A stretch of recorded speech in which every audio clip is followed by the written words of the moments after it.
Hey, this is Rue, and in this video we're going to be looking at the missions in Crime Scene Cleaner and trying to explain as many of the deaths as we can. When I did my first playthrough, I pretty much ignored the evidence details and focused on cleaning. In this video we're going to do the opposite. We're going to play Crime Scene Detective and try to figure out what happened and why. Before we get started, I do want to point out that viewer discretion is advised. Some of the situations are intense: serial killer, human trafficking, suicide, and so on, and the death scenes can be on the gruesome side. If any of that stuff bothers you or you have young kids watching, I would advise stopping the video now. And it goes without saying that this video is going to contain spoilers. With that out of the way, let's get into it. Let's start with Mission 1. You get called to the scene by Tyler Novak, who says that he had a conversation with a drug dealer that went bad and he was forced to kill the dealer in self-defense. There are 3 bodies on this level. Body number 1 is Rob, a drug dealer working for Big Jim. We find him in the kitchen with a knife in his back.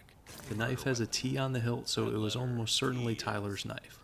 The fact that the knife is in Rob's back means he was facing away from Tyler and was either caught by surprise or was trying to flee when he was stabbed. Both options cast doubt on Tyler's claim of self-defense. Either way, the amount of blood and destroyed furniture across the apartment suggests that Rob put up quite a struggle. After the fight was over, Tyler kicked open the door to the bathroom, washed up in the sink, and then left by the front door. Body number 2 is an unidentified young woman who falls from the attic access door when you open it. It turns out Rob was a serial killer as well as a drug dealer, and this woman was one of his victims. It looks like she was previously injured by Rob and tied up to a post in the attic near the hatch. She was able to work herself free and crawl towards the hatch, but was unable to open it before bleeding out. Body number 3 is another victim of Rob's found dead in the attic, this time hanging from the ceiling from ropes tied to her hands. A university student ID card identifies her as Tabitha Coons. It looks like Rob was using the blood from his victims to make some kind of twisted art, as you can see from the red paintings around the perimeter of the room. As a side note, the secret area beneath Rob's apartment was also being used by him. It contains a poem referencing dead girls and recent sobriety. Rob's dining room table has a sobriety medal on it. That about wraps up the first mission, a pretty dark one, but definitely not the last. Next up we have Mission 2, Trial by Blood. This is at Miko's Spa and Wellness, a high-end spa owned by Big Jim's cousin Mike. Mike is plotting with members of Nomad Block, a street gang, as well as a representative from an Italian crime family. The plan is to kill Big Jim by poisoning his food, but Big Jim finds out and pays the spa a visit mid-meeting. Big Jim is responsible for all 5 of the bodies on this level. Body number 1 is a man found in the washroom to the right of the entry doors with his throat slashed by a pizza knife. Given the choice of weapon in the nearby keycard, this is probably Mario Moretti, affiliated with an Italian crime family and junior manager at Signor Mateo Pizzeria, a location we'll be visiting later in this video. The nearby keycard is for locker M5, which contains Mario's business card. Given his proximity to the entrance, it's likely that Mario was killed first. Body number 2 is a bodyguard named Bobby who worked for Rick and likely a member of the Nomad Block street gang. He was killed by the side of the pool with an ice pick. The gun found in the pool may have been Bobby's and thrown in by Big Jim at some point during the attack. Given his location, Bobby was likely attacked second. Body number 3 is Rick, some kind of shot caller in the Nomad Block street gang. He was killed in the sauna near the door by gunshots at close range. Body number 4 is Mike, owner of the spa and Big Jim's cousin, killed near the back of the sauna. Both Mike and Rick have bullet wounds far exceeding the number of shell casings on the floor of the spa. It's unclear if Big Jim or somebody else picked some of these up before Kowalski's arrival. Rick and Mike were likely attacked at the same time after Mario and Bobby had been taken out. Body number 5 belongs to Mike's wife, a woman named Beth. She burned to death in a tanning bed that was stuck closed by a heavy statue. The cell phone on the chair has text between her and Mike discussing selling the spa after killing Big Jim. From the position of the solarium, it's likely that Beth was killed either last or possibly first.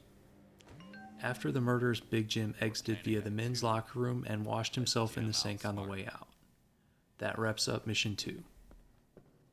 Next we have Mission 3, Toxic Love.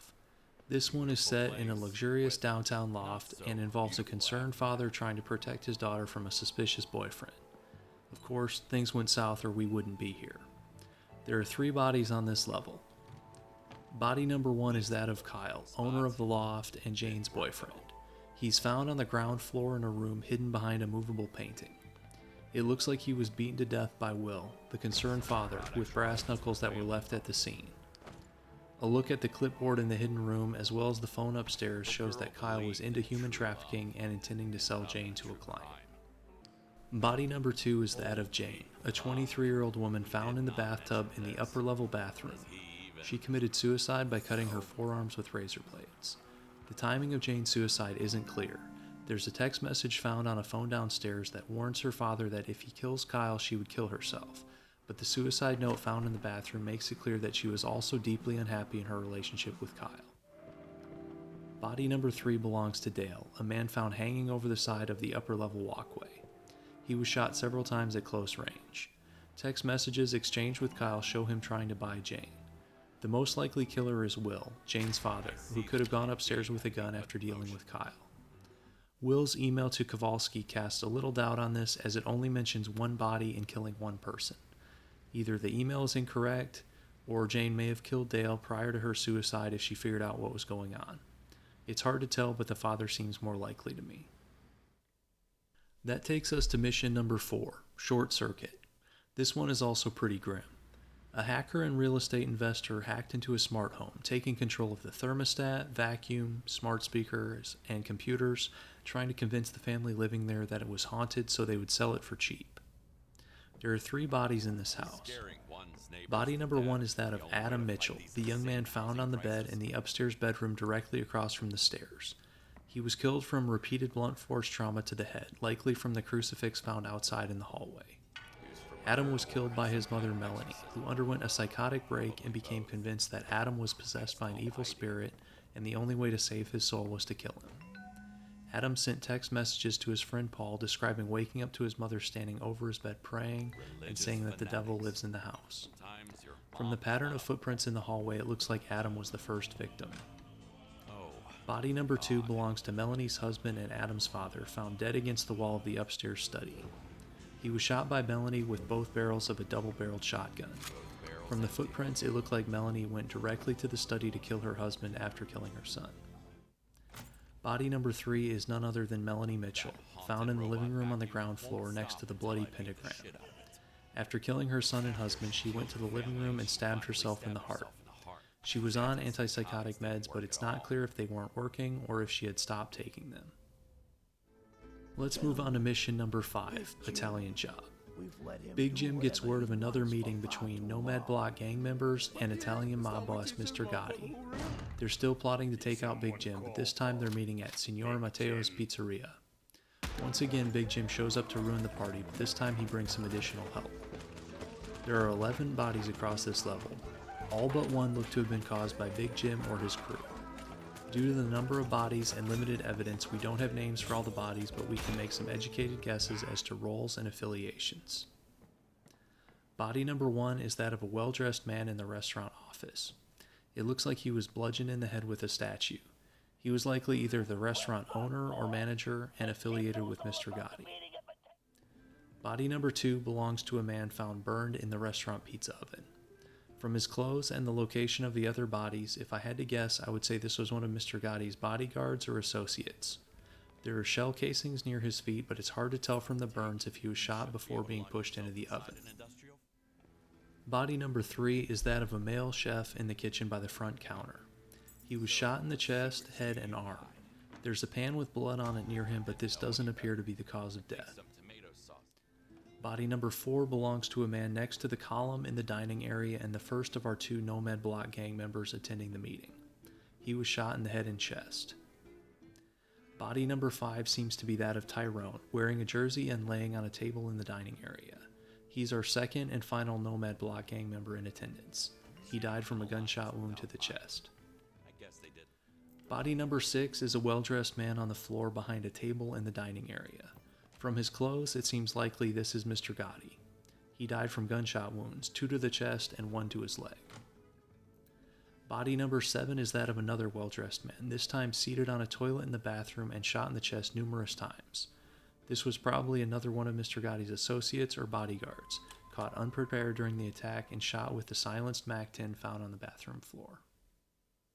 Body number 8 belongs to a well-dressed man found frozen by the door of the freezer. He was likely an interrogator working for Mr. Gotti. When Big Jim and his men arrived, they locked the freezer door so he was unable to exit and ended up freezing alive. Body number 9 is that of a man hanging from the ceiling of the freezer. The recording and tools nearby suggest he was interrogated and died while being tortured, probably shortly before the arrival of Big Jim and his men. Body number 9 is likely the only one on the map not killed by Big Jim and his crew. Body number 10 belongs to Tammy, a waitress from the pizzeria and found outside by the dumpster. She probably witnessed much of the carnage inside the restaurant and was able to escape for a moment, but Big Jim eventually caught up to her. She promised not to talk, but Big Jim shot her anyways, once through the neck and once through the leg. Tammy's cell phone found by the body shows her dad was concerned about crime boss Mr. Gotti being involved with the restaurant. Body number 11 is that of an old lady in the window of an apartment off the back alley. She said something to Big Jim, likely after the restaurant shootout, and he shot up and killed her for it. Along with Tammy, the old woman was likely one of the last 2 deaths on the level. Anyways, that about wraps this one up. This was fun to do, figuring out everybody's affiliations and motivations. It's entirely possible I may have missed something or gotten some things wrong. If I have, be sure to let me know in the comments. If I feel up for trying to figure out the warehouse, I may do a part 2 covering missions 6 through 10.